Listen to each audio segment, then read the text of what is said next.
और Q एक ही बिंदु A से बिंदु B की ओर चलना आरंभ करते हैं। A से B तक की दूरी 70 किलोमीटर है। P की चाल Q से 5 किलोमीटर प्रति घंटा कम है।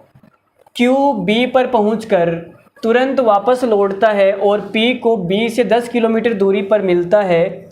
अब देखो मिलता है, सवाल में आ गया ना मिलता है तो मैंने अभी आपको बताया कि जो मीटिंग टाइम होता है वो सेम होता है जब एक साथ चलते हो।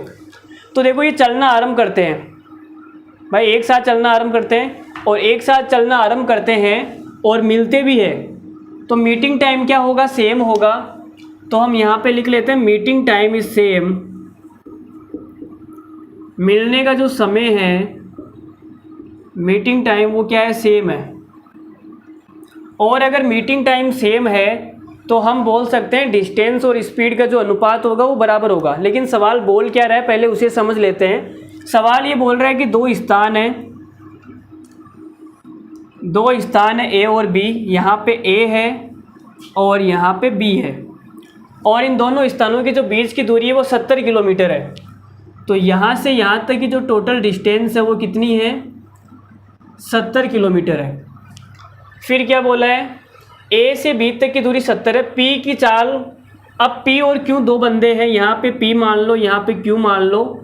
P चलना शुरू करता है, A से Q भी चलना शुरू करता है।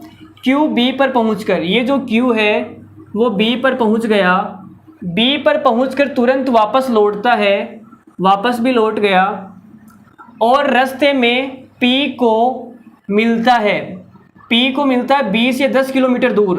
तो B से 10 किलोमीटर दूर मिलता है, तो ये जो दूरी है वो 10 किलोमीटर हो गई और P भाई साहब चलते हैं तो यही मिल जाते हैं। P को यहाँ मिल जाता है, दोनों मिल गए, दोनों का मिलन हो गया यहाँ पर। तो P और Q की चाल क्या होगी, हमसे चाल पूछी है तो निकाल देते हैं। देखो ये 10 किलोमीटर है, टोटल 70 है, तो ये कितनी आ जाएगी, आप बोलोगे ये आ जाएगी 60 किलोमीटर। ठीक है, तो अब अभी हमने आपको बताया कि मीटिंग टाइम सेम है और मीटिंग टाइम अगर सेम है तो डिस्टेंस और स्पीड का जो अनुपात है वो बराबर आएगा। तो डिस्टेंस का अनुपात कितना है, देखो डिस्टेंस P ने कितनी चली, मैं यहाँ पे लिख लेता हूँ P और यहाँ पे लिख लेता हूँ Q। तो P ने डिस्टेंस कितनी चली, आप बोलोगे यहाँ से यहाँ तक 60 किलोमीटर। तो P भाई साहब ने 60 किलोमीटर चला और Q भाई साहब ने कितना चला, Q भाई साहब 70 चल गया, 70 के बाद 10 और आ गया तो 70 10 80 किलोमीटर। तो Q ने जो डिस्टेंस है वो चली है 80 किलोमीटर।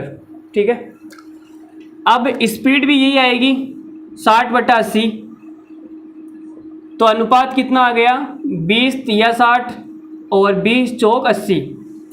तो जो P की स्पीड है वो 3 है, Q की जो स्पीड है वो 4 है और सवाल में बोला गया है कि P की जो स्पीड है वो Q से 5 किलोमीटर कम है। यहाँ पे कितनी कम है, तो आप बोलोगे सर यहाँ तो 1 कम है, यहाँ पे कितनी कम है, 1, और इस 1 की वैल्यू कितनी दे रखी है, 5 किलोमीटर प्रति घंटा सवाल के अंदर। अब हमें निकालनी क्या है, P और Q की चाल। अगर 1 की वैल्यू 5 है तो 3 की कितनी आएगी, तो आप बोलोगे सर 3 की आ जाएगी 15 किलोमीटर प्रति घंटा और 4 की कितनी आ जाएगी, 4 की आ जाएगी 20 किलोमीटर प्रति घंटा।